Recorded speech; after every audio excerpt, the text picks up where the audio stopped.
الفاتحة على نية أن الله يفتح علينا فتوح العارفين ويفكهنا وإياكم في الدين ويرزقنا كمال الإخلاص واليقين. ثم الفاتحة إلى روح مؤلف هذا الكتاب الإمام النووي بأن الله ينفعنا بأسراره وأنواره وعلومه ونفحاته في الدين والدنيا والآخرة. وثم إلى أرواح مشايخنا ومعلمينا وأساتذتنا الحبيب عبد الرحمن بن محمد السقاف إلى لك يوم الشافعي هدمك يا شافعي المسير. وثم لك يا عبد الشكور رملي. وثم لك يا حسن مرزقي بأن الله يتغشاهم بالرحمة والمغفرة. وإلى حضرة النبي المصطفى محمد صلى الله عليه وسلم. الفاتحة. أعوذ بالله من الشيطان الرجيم. بسم الله الرحمن الرحيم.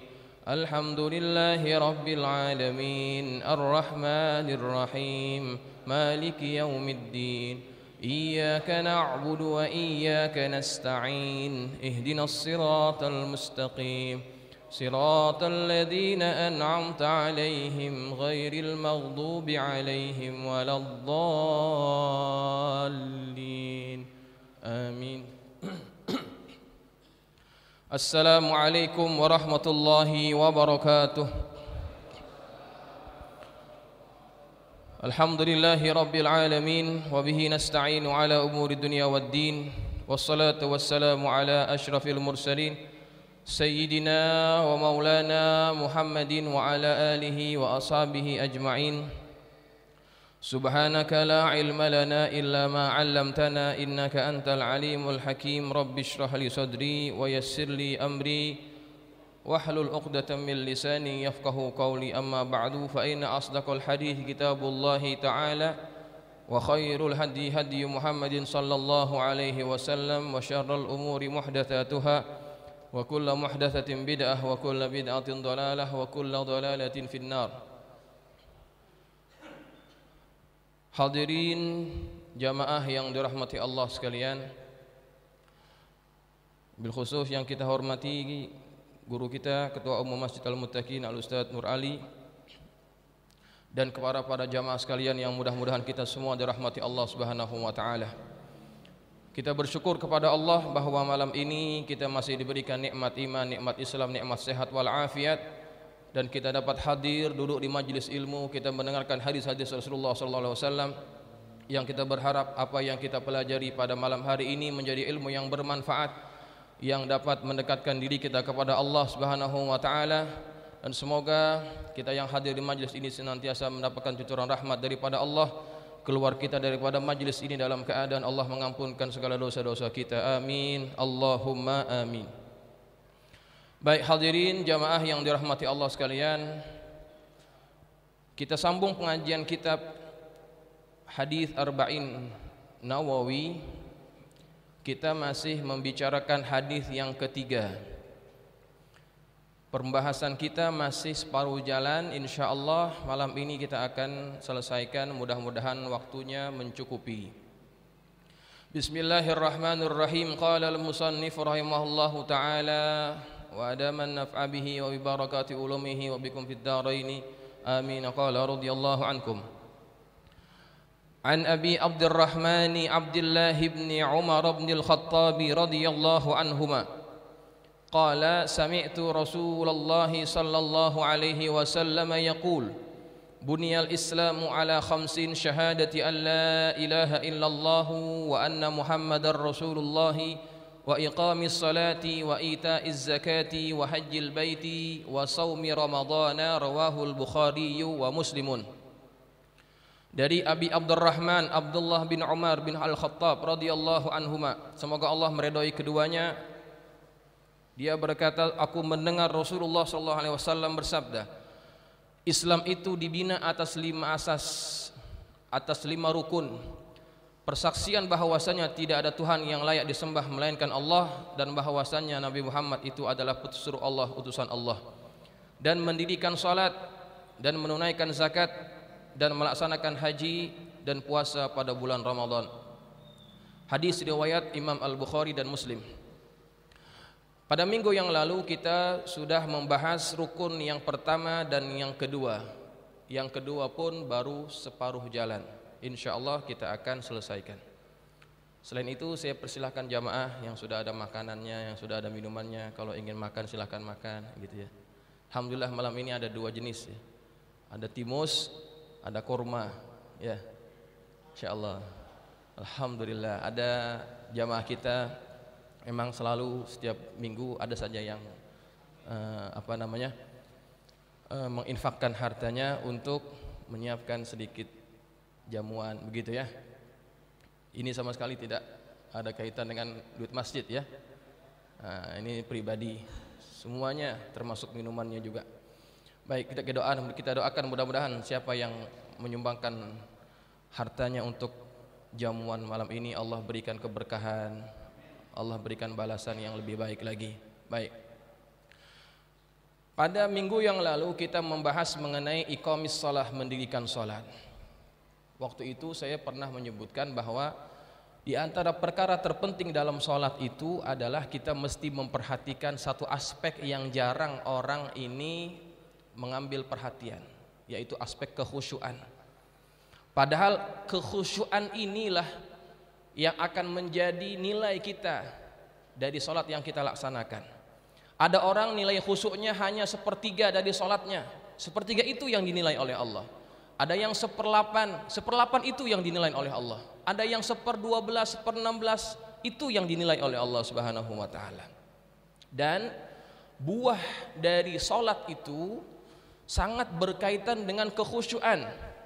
Maka seandainya ada orang yang di luar salat perilakunya tidak berubah, tidak menjadi orang yang lebih baik, maka orang tersebut dia mesti mencurigai salatnya. Jangan-jangan salatnya itu jauh dari apa yang dimaksudkan oleh Allah dan juga Rasulullah SAW. Pada minggu yang lalu saya sebut di antara faktor yang mesti kita hadirkan pada ketika salat, yang pertama adalah hudurul qalbi, hadirnya hati. Yang kedua tafahum, kita memahami apa yang kita baca dan apa yang kita laksanakan itu. Kalau saya ingin ceritakan tentang tafahum ini, setiap gerakan salat dari awal sampai akhir, setiap bacaan salat dari awal sampai akhir, pasti waktu yang ada ini tidak akan cukup. Maka saya ambil di antara yang paling penting, di antara yang penting. Maka yang paling penting untuk kita faham apa yang sedang kita baca adalah ketika kita membaca suratul Fatihah.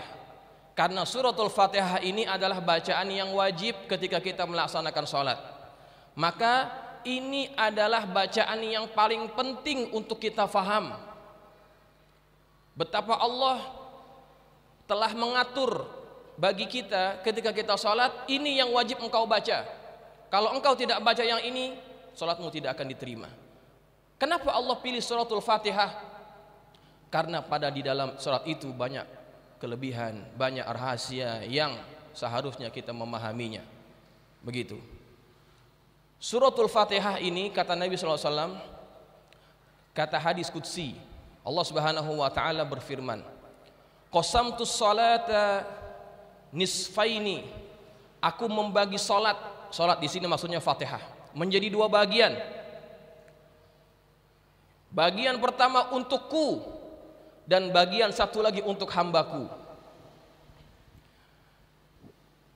Fa idza qala alhamdulillahi rabbil alamin, maka ketika hambaku itu mengucapkan alhamdulillahi rabbil alamin, Allah Subhanahu wa taala menjawab apa yang kita baca. Apa yang Allah jawab? Hamidani abdi, hambaku memuji aku. Jadi hadirin, jangan anggap remeh Fatihah ini. Setiap yang kita ucapkan terlebih pada Fatihah, Allah jawab dan seolah-olah Allah sedang berdialog dengan kita. Makanya kalau kita baca Fatihah, baca dengan penghayatan. Dan kalau kita ingin yang lebih baik, bacalah Fatihah itu tanpa disambung, tanpa diwasol. Karena itulah cara yang Nabi baca menurut apa yang diriwayatkan oleh Al-Imam Sayyiduna Anas ibn Malik. Rasulullah kalau baca Fatihah satu ayat. Walaupun secara hukum boleh kita mewasolkan bacaan Fatihah, tetapi yang paling afdal adalah kita membaca seayat demi seayat. Kenapa? Supaya kita menghayati bahwa kita sedang berdialog dengan Allah Subhanahu wa taala. Ketika kita membaca alhamdulillahirabbil alamin, Allah jawab, hamidani abdi, hambaku memuji aku. Ar-Rahmanir Rahim, ketika kita membaca Ar-Rahmanir Rahim, Allah jawab lagi, Athna alayya abdi, hambaku menyanjung aku. Maliki yaumiddin, ketika kita mengucapkan ayat itu, Allah juga jawab. Apa Allah katakan? Majjadani abdi, hambaku mengagungkan aku.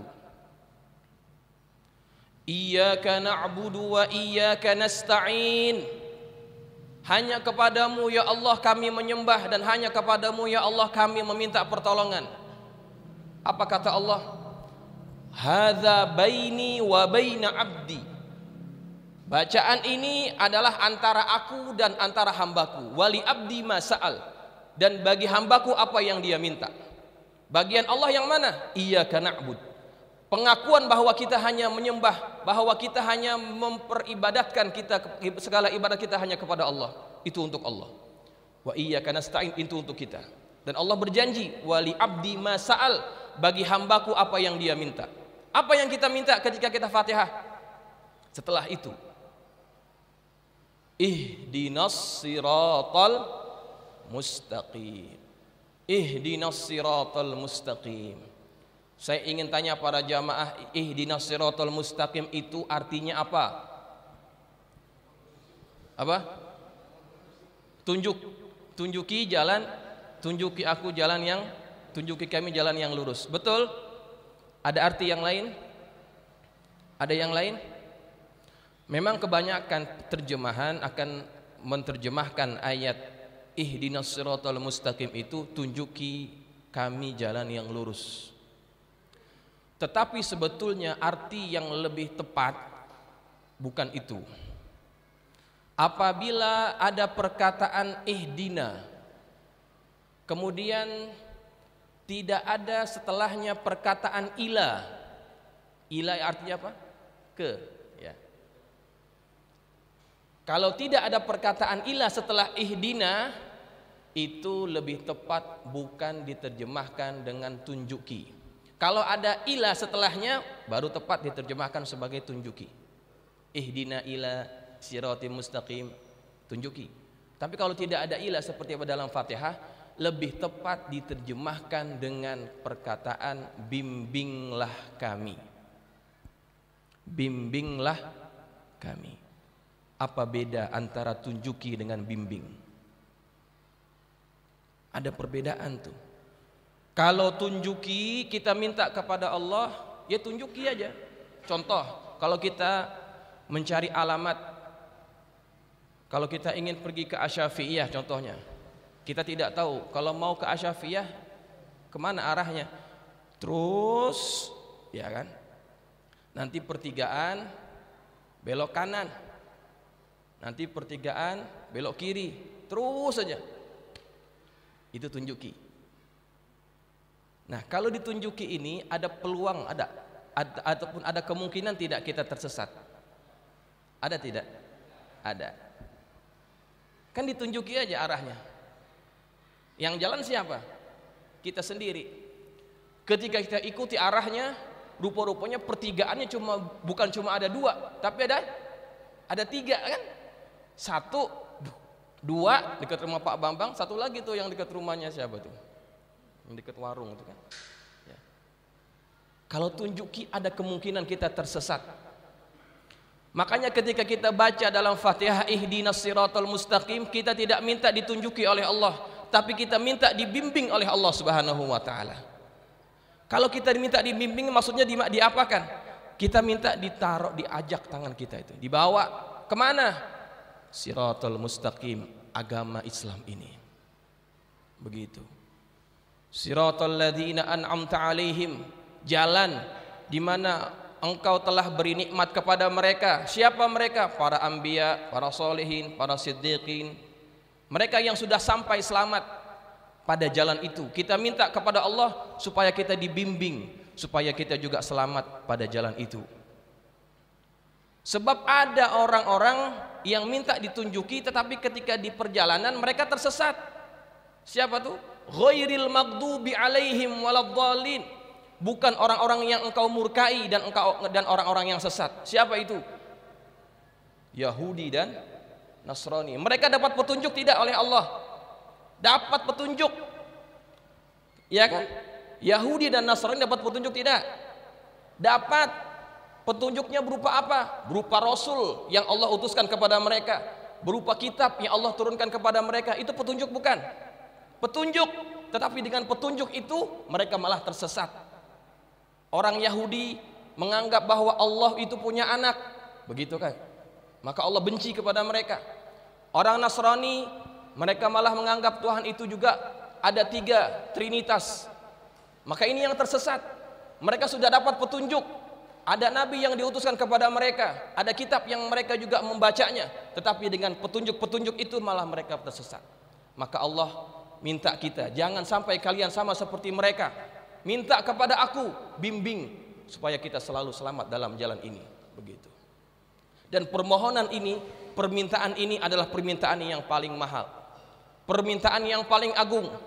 Dan kenapa Allah juga memilih bacaan ini dibaca ketika kita dalam keadaan berdiri? Itu pun ada rahasianya. Di dalam sholat, gerakan yang mana yang paling afdol? Apakah ketika berdiri ataupun ketika kita sujud? Ketika kita berdiri ataupun ketika sujud? Nah, ini ikhtilaf para ulama. Yang paling afdol adalah tetap berdiri katanya. Tapi kalau yang paling dekat dengan Tuhan ketika sujud. Ya. Makanya ketika kita baca Fatihah, Allah pilih bacaan itu dibaca ketika kita berdiri, karena bacaan itu memang paling layak dibaca ketika kita sedang berdiri.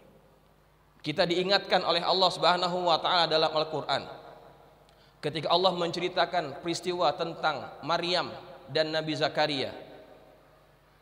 Ketika Nabi Zakaria masuk ke kamarnya Maryam, Zakaria selalu melihat di kamarnya itu ada makanan, ada buah-buahan. Ya Maryamu anna laki hadza, wahai Maryam, dari mana kamu dapat semua ini? Makanan yang ada di tempat itu adalah makanan yang tidak ada pada musimnya. Ini yang membuat Zakaria takjub.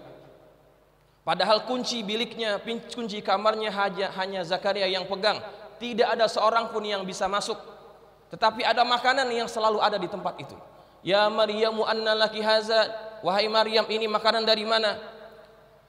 Qalat huwa min indillah, ini daripada Allah. Coba lihat, ketika Nabi Zakaria melihat keajaiban yang ditunjukkan pada tempat itu, maka Nabi Zakaria pun memanfaatkan tempat itu untuk berdoa kepada Allah. Hunalika da'a Zakaria rabbah, di tempat itulah Nabi Zakaria berdoa kepada Tuhannya. Ini jadi satu dalil juga bahwasannya kita boleh bertabarruk dengan tempat yang dianggap ada keberkahan, gitu ya. Tempat itu istimewa. Kenapa? Di tempat itu dia beribadah, Maryam beribadah, dan Allah tunjukkan keajaiban kepada tempat tersebut, barokah pada tempat tersebut. Maka dimanfaatkan tempat itu untuk berdoa kepada Allah. Hunalika da'a Zakaria rabbah. Nabi Zakaria minta apa ketika itu? Nabi Zakaria minta supaya dia diberikan keturunan, iya kan? Rabbi habli min ladunka dzurriyyatan thayyibah innaka sami'ud du'a. Di tempat itu dia minta kepada Allah supaya Allah berikan dia keturunan yang baik. Tidak lama ketika dia berdoa, bahkan masih dalam keadaan berdoa, fanadathul malaikatu, seketika itu juga malaikat memanggil Zakaria. Dia masih berdiri, dia masih berdoa. Allah jelaskan keadaan itu. Fanadathul malaikatu wa huwa qaimun yusalli, dan Nabi Zakaria masih dalam keadaan berdiri, sedang sholat, sedang berdoa. Coba lihat, kenapa keadaan berdiri Allah sebutkan? Padahal kan bisa saja Allah tidak sebutkan keadaan apa yang sedang dilakukan oleh Zakaria. Nabi Zakaria berdoa dalam keadaan berdiri, wa huwa qaimun yusalli. dia mengangkat tangannya dalam keadaan berdiri. Inilah rahasia kenapa Fatihah kita baca ketika dalam keadaan berdiri. Karena Nabi Zakaria pernah dikabulkan doanya dalam keadaan dia sedang berdiri berdoa kepada Allah. Tuh, itu rahasianya.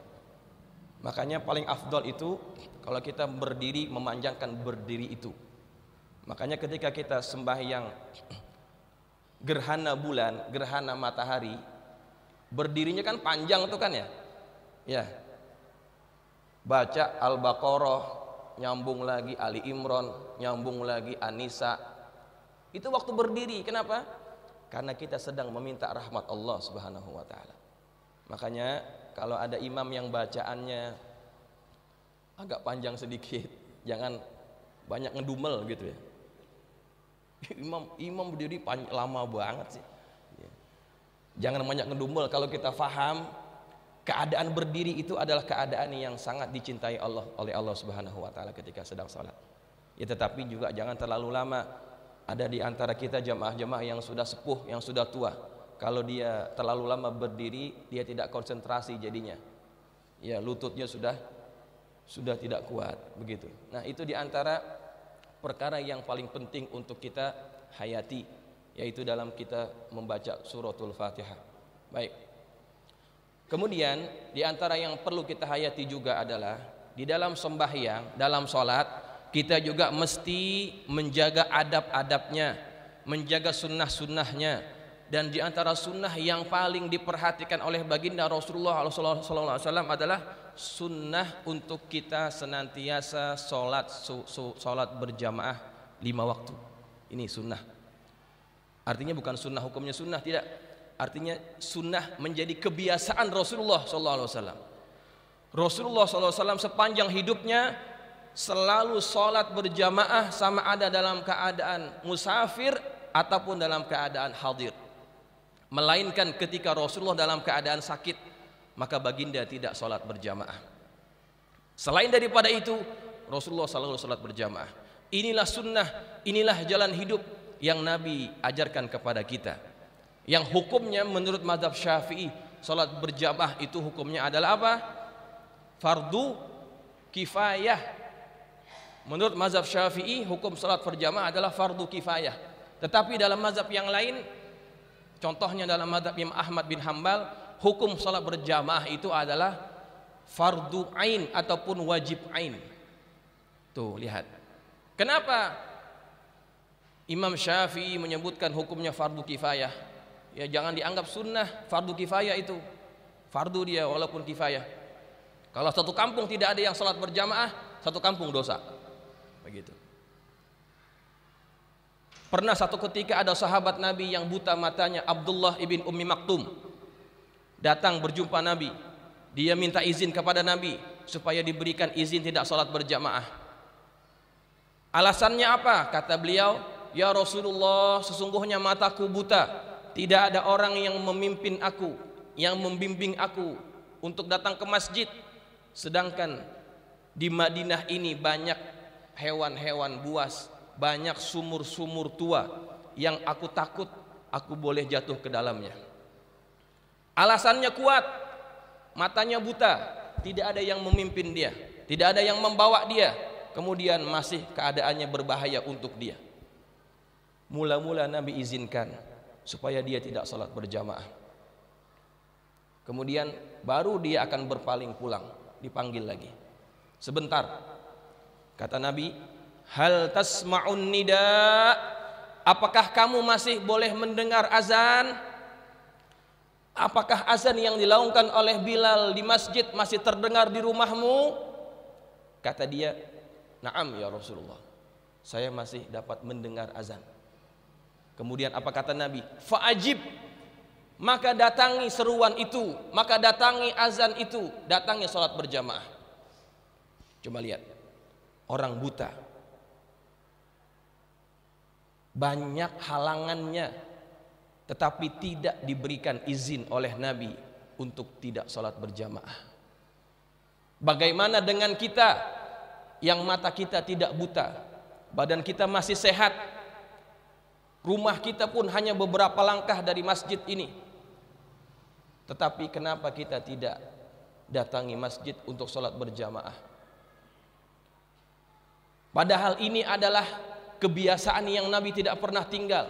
Bahkan Nabi pernah bersabda pada hadis yang lain, seandainya aku boleh menyuruh orang jadi imam, kemudian aku akan pergi ke belakang, aku akan kontrol rumah-rumah jamaah-jamaah yang tidak sholat berjamaah. Kemudian apa Nabi buat? Aku akan bakar rumahnya. Coba lihat. Nih, sunnah jalan hidup Nabi yang semestinya kita ikuti. Jangan kita rajin apa tuh, ya, sunnah-sunnah yang lainnya yang Nabi tidak perhatikan. Artinya yang tidak dituntut oleh Nabi SAW dengan begitu kuat. Itu yang kita pentingkan. Tetapi yang ini kita abaikan. Ini yang perlu kita ambil perhatian. Dan di antara kelebihan sembahyang berjamaah, kata Syekh Daud Al-Fathani dalam kitab beliau Muniyatul Musolli, dia katakan apa? Orang sholat berjamaah itu seperti air yang banyak. Seperti air yang banyak. Air yang banyak kalau kejatuhan najis sedikit, airnya jadi najis atau tidak? Hah? Air yang banyak lebih dari 2 kullah, kalau kejatuhan najis sedikit yang tidak merubah sifat air, maka air itu tetap suci. Tetapi kalau airnya sedikit, kejatuhan najis walaupun tidak merubah sifat, maka air itu menjadi mutanajis. Itulah gambaran dengan sholat berjamaah. Kalau kita sholat berjamaah, ketika dalam sholat mungkin pikiran kita melayang, kita kurang khusyuk, itu ibarat najis yang jatuh dalam air itu.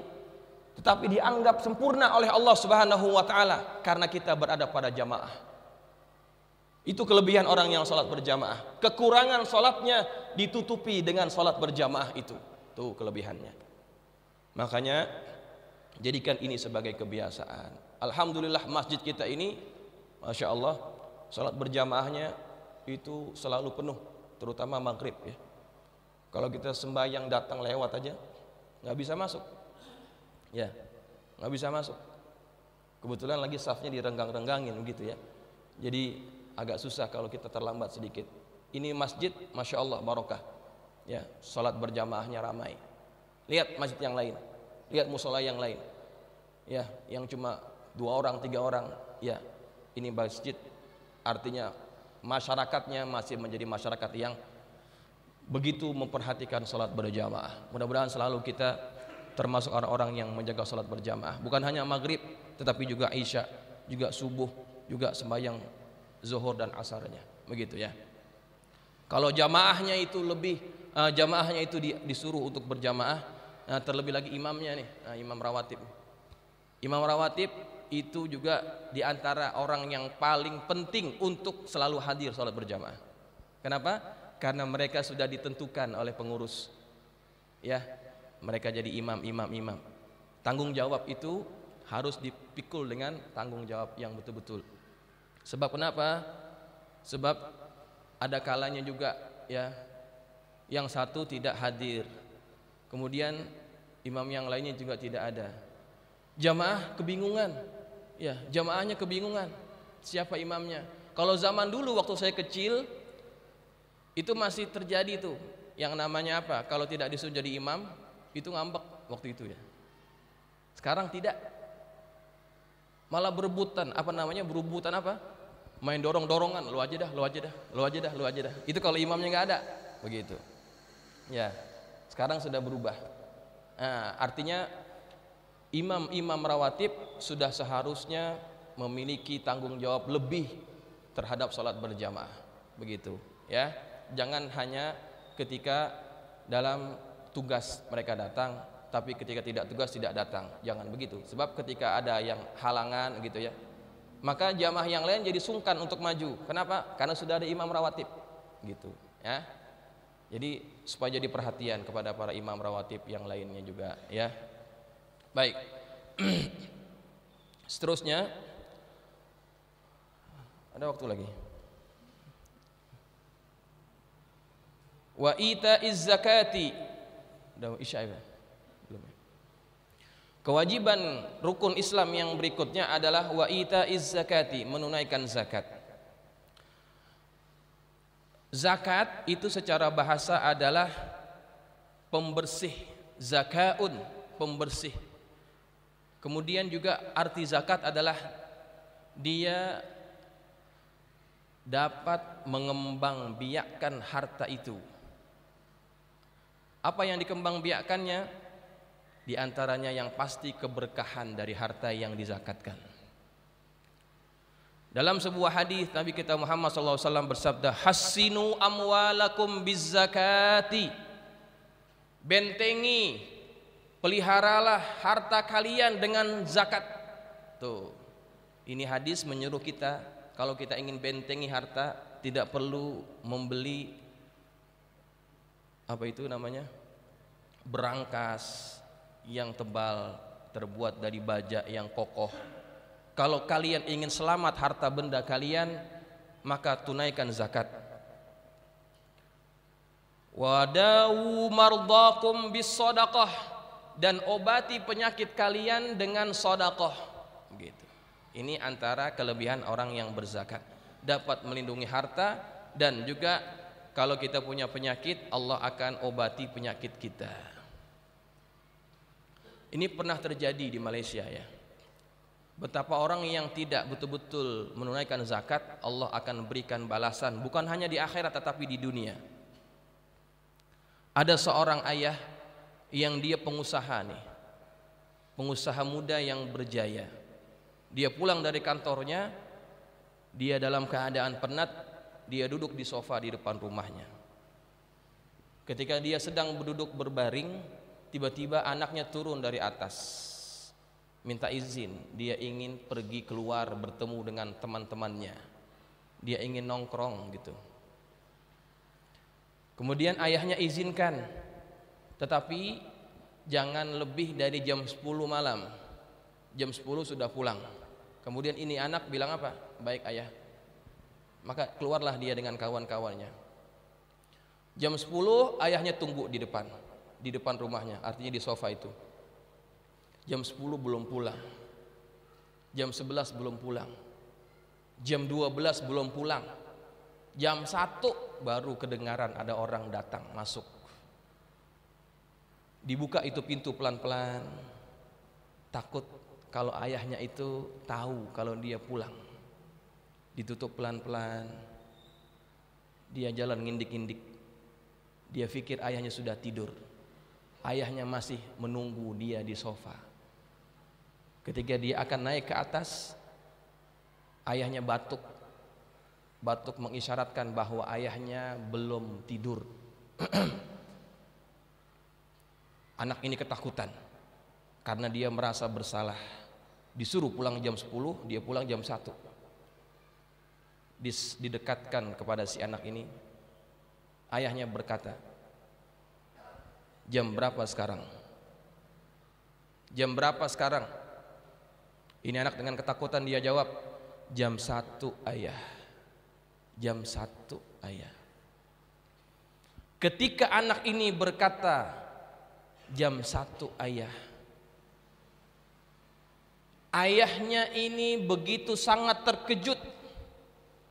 Bukan karena jam 1-nya, tetapi ketika dia jawab, tercium bau minuman keras keluar dari mulutnya. Bau anggur, bau bir dari mulutnya. Hati ini ayah ketika dia bercerita, "Ustadz, perasaan saya hancur sehancur-hancurnya ketika saya dapat mencium bau minuman keras dari mulutnya itu. Seolah-olah saya berdiri di tengah jalan raya, kemudian ada truk besar yang menghantam saya. Itulah perasaan saya ketika itu, hancur sehancur-hancurnya. Tetapi alhamdulillah, kenapa pada malam itu saya oke, Ustaz. Saya tidak marah kepada anak saya tidak tempeleng dia.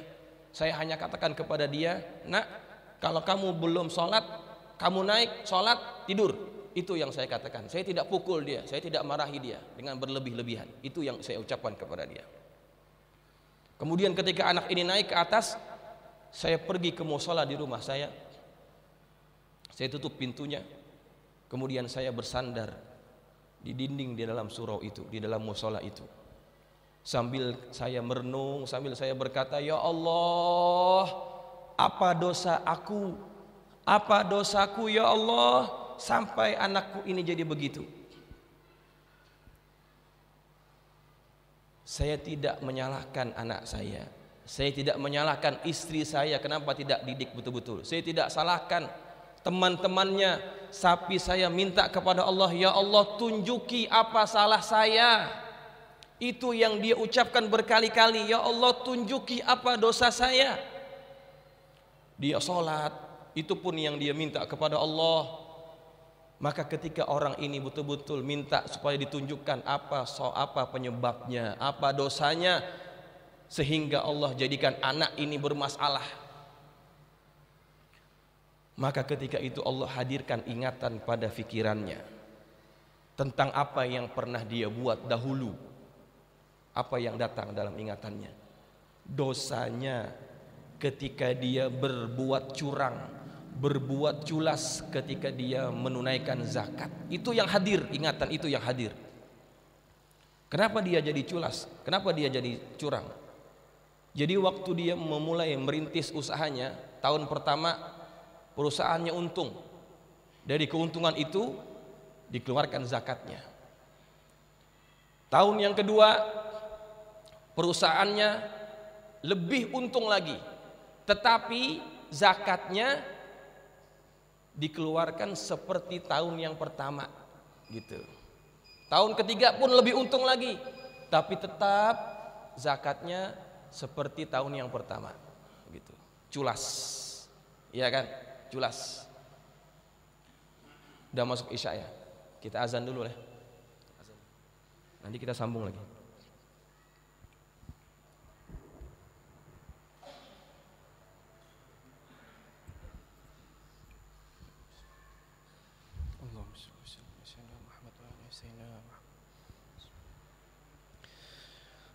Allahu Akbar, Allahu Akbar, Allahu Akbar,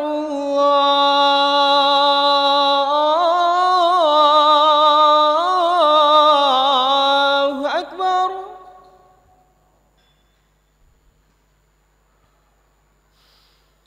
Asyhadu an la ilaha illallah.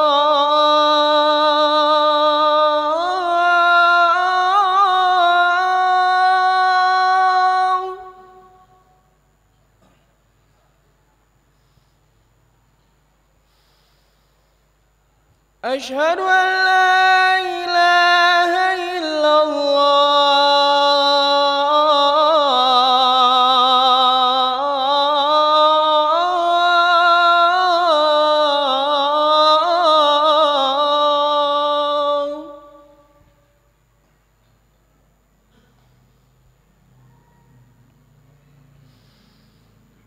Asyhadu anna Muhammadar Rasulullah.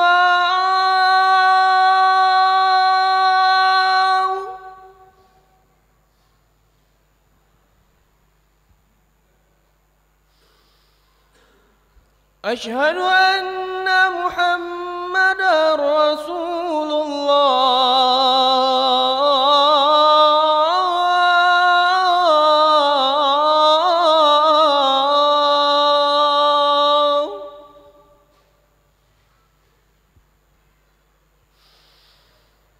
Hayya 'ala shalah.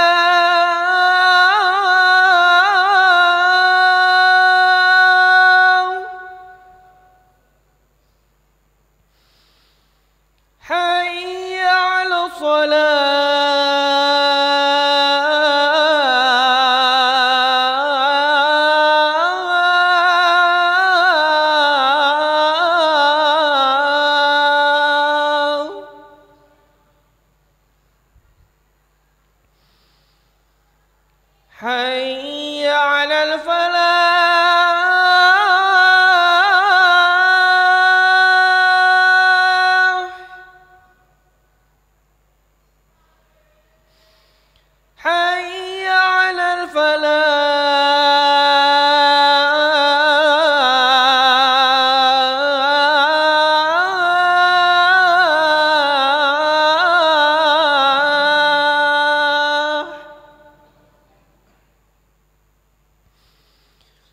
Allahu Akbar, Allahu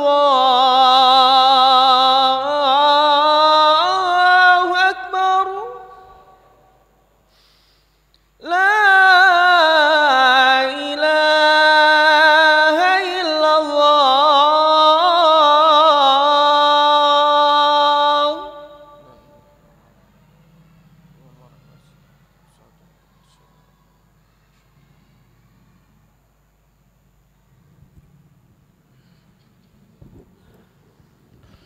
Baik hadirin, kita sambung sedikit lagi. Jadi ketika ingatan itu hadir dalam fikirannya bahwa dia itu pernah berlaku curang ketika membayar zakat, maka besok paginya setelah sholat subuh dia cepat-cepat pergi ke kantornya. Dia panggil semua staf keuangan dia, dibuat rapat khusus yang dia meminta supaya dihitung berapa besar zakat yang seharusnya dibayar berdasarkan keuntungan yang mereka dapatkan. Maka mereka pun bekerja keras menghitung apa yang mesti mereka keluarkan. Sebelum zuhur dia sudah dapatkan jumlahnya, dibuatkan cek, maka dia segera pergi ke pusat zakat ataupun lembaga zakat. Dia berikan, dia serahkan cek itu sebagai zakat perusahaannya. Biasanya kan amil zakat setelah dia menerima zakat didoakan ya. Doanya doa biasa-biasa kan, ya yang seperti kita dengar, ya Allah berkatilah hartanya, ya Allah berkatilah hidupnya, begitu. Tetapi ketika giliran dia maju, dia serahkan zakatnya, seolah-olah amil ini tahu masalah dia. Doanya ditambahin, ya Allah seandainya dia punya anak, perbaikilah anaknya, jadikanlah anaknya menjadi anak yang soleh. Ya Allah seandainya dia punya keluarga, perbaikilah keluarganya. Ketika dia mendengar doa itu, dia nangis sekali lagi. Dia tidak malu-malu lagi lah. Di depan dia ada orang ataupun di belakang dia ada orang, sejadi-jadinya dia menangis. Kemudian dia pulang. Setelah dia pulang, tidak ada apa-apa yang dia buat kepada itu anak. Tidak disekolahkan ke pesantren, ya, tidak diajak ikut kursus ISQ dan sebagainya lah yang seperti itu. Ya sekolah macam biasa aja, pergi ke sekolah, ya diantar, dijemput, seperti biasa. Nah kemudian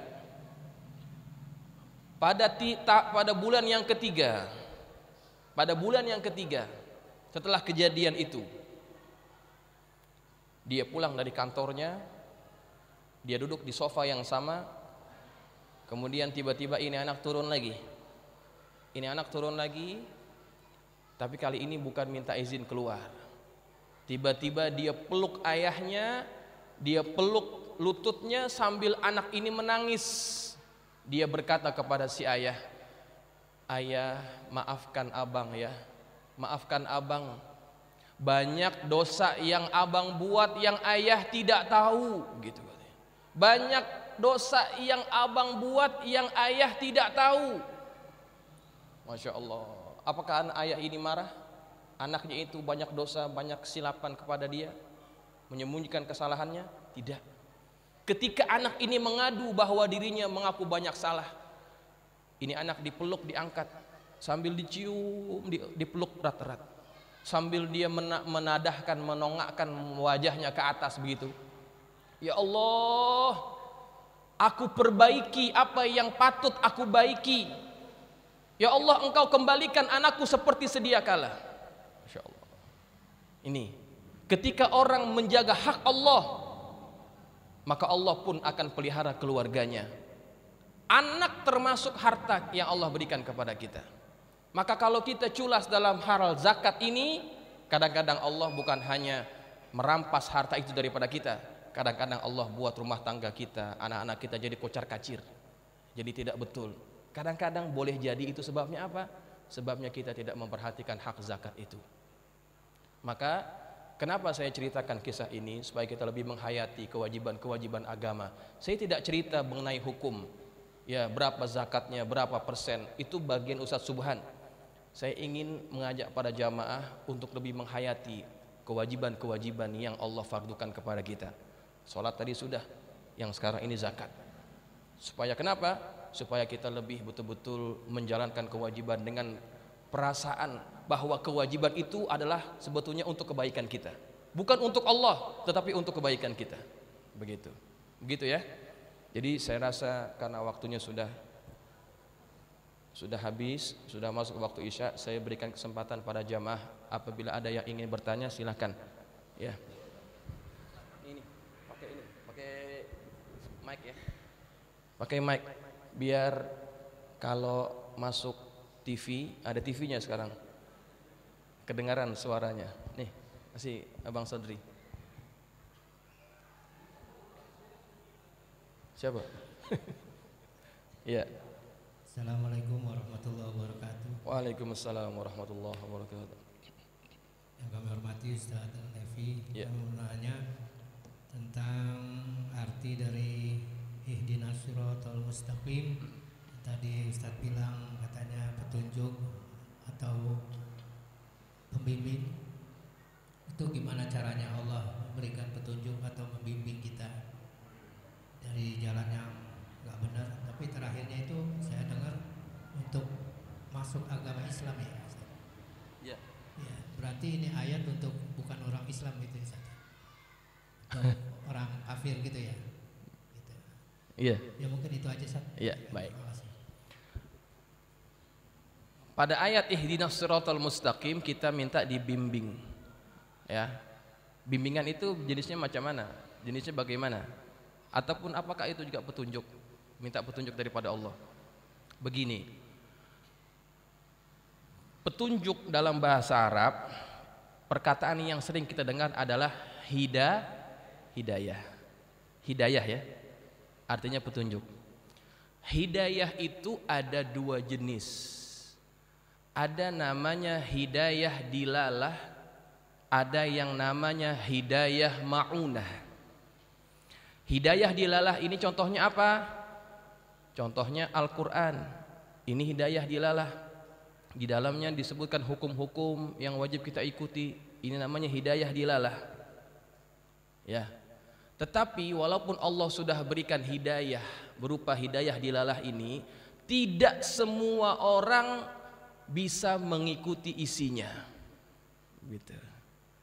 Contoh, di dalam Quran ada hukum tentang riba. Berapa orang yang sanggup mengikuti hukum tentang riba? Hidayahnya dia dapat tidak? Dapat hidayah tidak? Jangan katakan tidak dapat hidayah. Tidak akan diterima hujah orang yang berkata, ya Allah, aku tidak menjauhi riba karena engkau tidak berikan aku hidayah.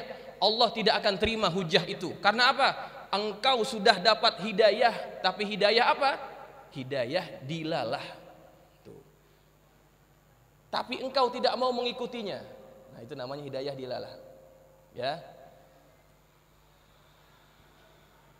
Satu lagi namanya hidayah ma'unah. Petunjuk yang berupa bantuan Allah. Kalau kita katakan juga ini namanya taufik gitu ya. Kita sudah tahu hidayah itu, petunjuk itu. Kemudian Allah berikan kita kekuatan untuk mengikutinya, itu namanya hidayah ma'unah. Dan itu yang kita minta ketika kita membaca ihdinas siratal mustaqim begitu. Kita sudah diberikan hidayah keimanan, hidayah petunjuk daripada Quran. Tetapi kita minta kepada Allah agar kita dapat mengikuti ajaran agama ini dengan seutuhnya. Itu yang kita minta. Gitu. Namanya hidayah ma'unah. Dulu ada pernah ada penyanyi dangdut, saya tak sebut namanya. Dengan goyangannya yang khas gitu ya. Waktu masuk bulan Ramadan dia katakan apa? Bulan Ramadan saya berhenti. Saya libur dari joget gitu. Kenapa? Menghormati kesucian bulan Ramadan. Dia tahu tuh kalau gerakannya itu tidak suci. Dia nggak mau joget pada bulan Ramadan. Ya. Tapi luar bulan Ramadan dia joget lagi. Artinya dia sebetulnya tahu perbuatan dia itu bukan perbuatan yang baik. Nah, dia dapat hidayah dilalah tapi dia tidak dapat hidayah ma'unah. Gitu. Nah, yang kita minta pada salat itu hidayah ma'unah Allah Subhanahu wa taala. Baik. Kemudian Apakah ayat itu berarti juga berlaku bagi orang Islam? Tidak. Ayat itu, permintaan itu hanya khusus bagi orang-orang yang sudah beragama Islam. Kenapa kita disuruh selalu minta petunjuk daripada Allah, bimbingan daripada Allah? Karena tidak ada yang bisa menjamin kita akan selamat di jalan ini sampai akhir hayat kita. Berapa banyak orang yang paginya beriman, sorenya dia kafir. Jangankan kita, ada seorang sahabat Nabi, hidupnya bersama Nabi, tinggal bersama Nabi, dengar dakwah Nabi, lihat mukjizat Nabi, tetapi ketika Nabi wafat, dia malah murtad daripada agama Islam. Kenapa? Karena yang bisa menjamin kita itu dalam agama ini adalah Allah Subhanahu wa taala. Makanya walaupun kita sudah beragama Islam, jangan terlalu percaya diri bahwa kita akan mati dalam agama ini. Allah suruh kita minta terus-terusan, ihdinas siratal mustaqim, ihdinas siratal mustaqim. Maka sebetulnya kalau orang Islam itu sholat, sebetulnya dia sedang berusaha menjaga keimanannya. Begitu, menjaga keimanannya. Kenapa? Karena dia selalu minta kepada Allah. Jadi ayat ini tidak berarti berlaku untuk orang di luar Islam. Ini untuk orang Islam, gitu. Supaya dia terus dalam keadaan iman, gitu ya. Ya, Mas Andi, satu lagi ya.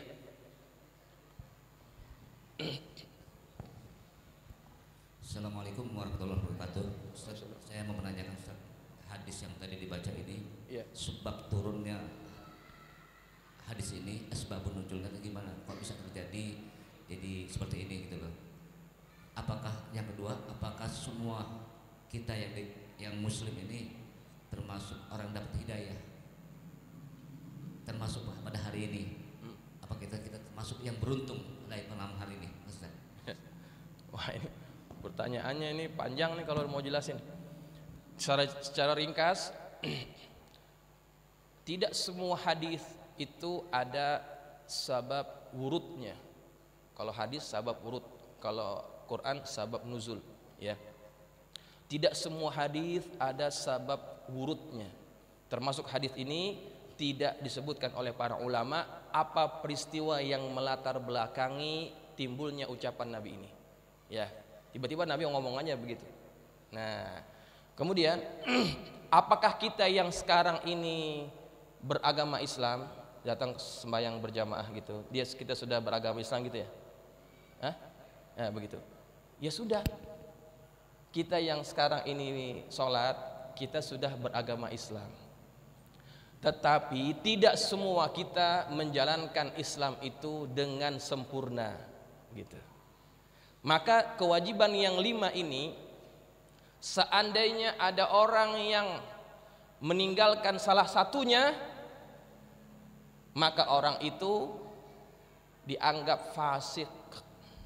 Misalkan dia sholat, dia bersyahadat, dia orang Islam, tapi sholatnya itu kadang-kadang. Kalau lagi rajin dia sholat, kalau lagi malas dia tidak sholat. Orang itu disebut apa? Fasik, selama tidak mengkufurinya. Kemudian seandainya itu, kalau ada orang yang melaksanakan kewajiban tapi pura-pura, itu namanya apa? Namanya munafik. Ya begitu. Sholatnya bersama Nabi, tapi di belakang Nabi selalu menjelekkan Nabi, ya, menjelekkan agama umat Islam dan sebagainya. Itu munafik. Apa dia? Fasik. Hah?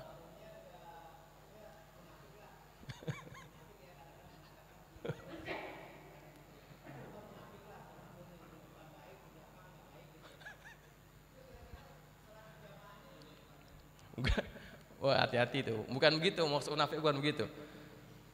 Maksud munafik di sini bukan berarti di belakang imam kita menjelekan imam. Itu bukan munafik yang begitu, bukan. Munafik di sini orang yang berpura-pura dengan keimanan, gitu ya. Orang yang berpura-pura dengan keimanan. Ini orang munafik ini banyak juga di zaman Nabi. Di depan Nabi mereka berlagak beriman, tapi di belakang Nabi memusuhi agama Islam, gitu. Ya, ini tauhid, bukan munafik. Ya, di depan kita jadi makmumnya, di luar kita jelek-jelekin dia. Itu bukan munafik. Ya, itu bukan munafik. Itu lain lagi. Ya, dia hanya berdosa saja. Ya. Lagi. Ya terserah, saya sih. Satu lagi dah, cari dah. Sebelum tutup lapak nih. Iya. Assalamualaikum warahmatullahi wabarakatuh. Waalaikumsalam. Tadi Ustaz katakan sholat berjamaah besar manfaatnya.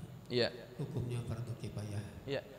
Sekarang ada salah satu hadis yang mengatakan la sholata li jaril masjid illa fil masjid. Coba tolong menjelaskan la sholata li jaril masjid. Baik.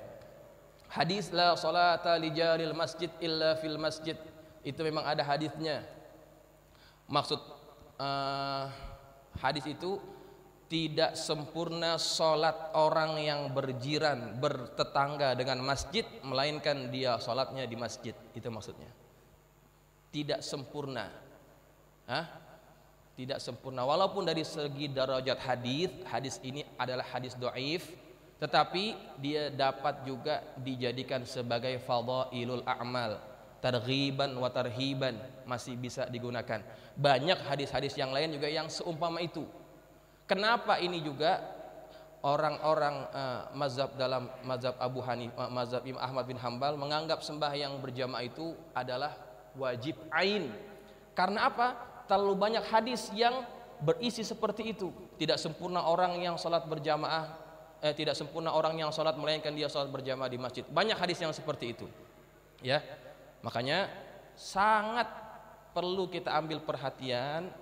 Kalau yang lelaki, kalau tidak ada uzur, sembayanglah berjamaah di masjid ataupun di musola begitu. Karena tidak sempurna, ya. Kalau dalam mazhab Imam Ahmad bin Hambal, kalau ada orang sembayangnya di rumah, walaupun dia dekat dengan masjid, sembayangnya sah, tapi beserta dengan dosa, begitu. Itu mazhab Imam Ahmad bin Hambal, ya. Tetapi kalau dalam mazhab Syafi'i, kalau orang rumahnya dekat dengan masjid, kemudian dia tidak sholat berjamaah ke masjid, walaupun tidak ada uzur, dia dalam keadaan makruh, gitu, dibenci, ya. Tapi jangan anggap makruh aja, jangan begitu. Nabi tidak pernah tinggalkan sholat berjamaah. Dan saya tadi sudah sebut berapa banyak hadis, bagaimana Nabi sangat tidak suka terhadap orang yang tidak sholat berjamaah, gitu ya. Satu lagi, Ini hadis dhaif atau hasan ya. Iya. Yang berbunyi man taraka sholata wahida kutiba ismuhu fi babin nar. Iya. Jadi bagaimana caranya untuk menghapuskan nama kita yang mana sudah ditulis di pintu neraka ini? Hadis yang berbunyi man taraka sholata wahida kutiba ismuhu fi babin nar. Wallahu a'lam, ini hadis dhaif atau hasan. Iya. Itu hadisnya Ustaz Nur Ali banyak juga hadisnya. Man taraka sholata wahidan kutiba ismuhu fi babin nar. Barang siapa yang meninggal satu salat saja, maka namanya sudah tertulis di pintu neraka jahanam. Saya ingin jelaskan lebih panjang sebetulnya, ya. Tapi saya pending minggu depan, ya. Ya. Sebab saya takut terlalu lama nanti, ya. Ini perlu penjelasan panjang, ya. Perlu penjelasan panjang. Memang ada hadis yang seperti itu, ingin menggambarkan bahwa betapa orang yang meninggalkan sholat wajib satu saja, itu luar biasa dosanya, sangat besar dosanya, gitu ya. Insya Allah Ustaz, saya sambung minggu depan, ya. Sebab takut waktunya terlalu panjang, ya. Baik jamaah, mudah-mudahan bermanfaat ta'lim kita malam ini. Al-Fatihah. A'udzubillahi minasyaitonir rajim. Bismillahirrahmanirrahim. Alhamdulillahirabbil alamin. Arrahmanirrahim. Maliki yaumiddin. Iyyaka na'budu wa iyyaka nasta'in. Ihdinas siratal mustaqim. Shiratal ladzina an'amta 'alaihim ghairil maghdubi 'alaihim waladdallin. Bismillahirrahmanirrahim. Alhamdulillahirabbil alamin wassalatu wassalamu ala asyrafil mursalin sayyidina wa maulana Muhammadin wa ala alihi wa ashabihi ajma'in. اللهم انفعنا بما علمتنا وعلمنا ما ينفعنا اللهم زدنا ولا تنكسنا وأكرمنا ولا تهنا واعتنا ولا تحرمنا وآثرنا ولا تؤثر علينا وأرضنا وارض عنا اللهم إنا نسألك بحق فاطمة وأبيها وبعلها وبنيها افتح علينا وعلى أولادنا وتلاميذنا فتوح العارفين فقهنا وإياكم في الدين وارزقنا كمال الإخلاص واليقين اللهم ارزقنا فهم النبيين وحفظ المرسلين وإلهام الملائكة المقربين برحمتك يا أرحم الراحمين اللهم اجعلنا من الذين يستمعون القول فيتبعون أحسنه وصلى الله على سيدنا محمد وعلى آله وصحبه وسلم والحمد لله رب العالمين. Mohon maaf. Assalamualaikum warahmatullahi wabarakatuh.